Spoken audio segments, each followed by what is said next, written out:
خدا خواهد اگر همش خوب شود پس از 6 ماه آزاد می شوم. این برایم یک امکانیت است. من تنها نمی روم. فقط از زندان ما تقریبا 200 کس می رود. از دیگر محبس ها هم می برند.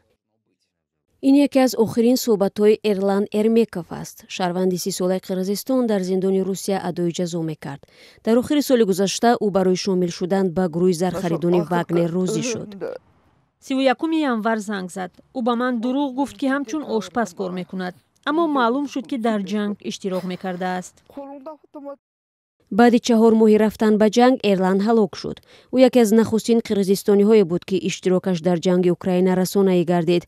به نقل مادر ارلان پسرش را به غارتگری و تجاوز به ناموس ایبدار کرده بودند. هرچند گلنوره زوکیرова اصرار می‌ورزد که فرزندش بیگناه محکوم گردیده است چون هنگام صادر شدن جنایت در روسیه نبود، ولی زن بیگناهی ارلان را اثبات کردن و همین طور به قرقیزستان استرداد نمودن او را نتوانست.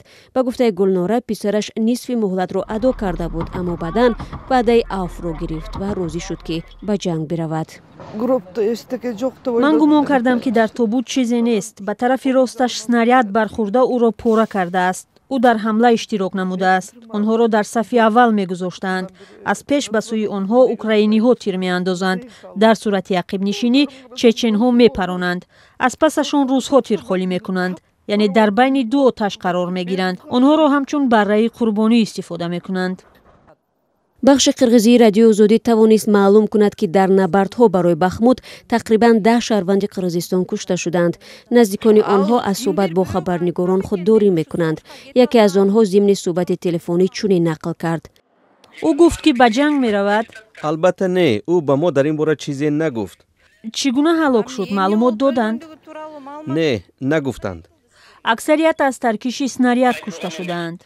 در آنجا نوشته شده بود که در فلان زمان و فلان محل وفات کرده است بدون تفصیلات.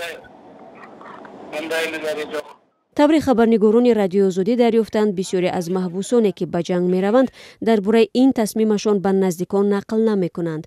از این رو درباره تعداد زخمیان، کشته شدگان و عموما شرکت‌داران جنگ از قرقیزستان امور دقیق وجود ندارد. در اول محبوسان به جنگ جلب می‌شدند که به جنایت‌های وزنین متهم بودند، آنهایی که میبایست سالهای دراز در زندان باشند، داوطلبانه می‌رفتند. بعداً آنهایی را مجبوراً سفربر می‌کردند که مهلت ادای حکمشان به پایان می‌رسید. زندانیانی که تجربه حربی ندارند. از روی معلومات ما 30 نفر قرقیزستانیانی که به واسطه شهروندی قرقیزستان را داشتند قربان شدند. باز آنهایی نیز هستند که شهروندی روسیه را گرفتند. قبلا مؤسس گروه زرخریدان واگنر یوگنی پریگوژین گفته بود که جلب محبوسان به شرکت خصوصی نظامی او قطع شده است، اما آنهایی که در زندانهای روسیه ادای جزا میکنند میگویند تا حال دعوت به جنگ ادامه دارد.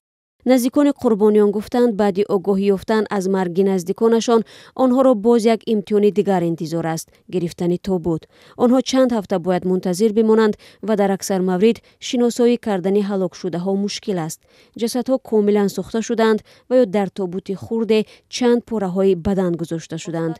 مادران قربانیان بارها به هموطنانشان مراجعت کردند که به هیچ وجه برای شرکت در این جنگ راضی نشوند.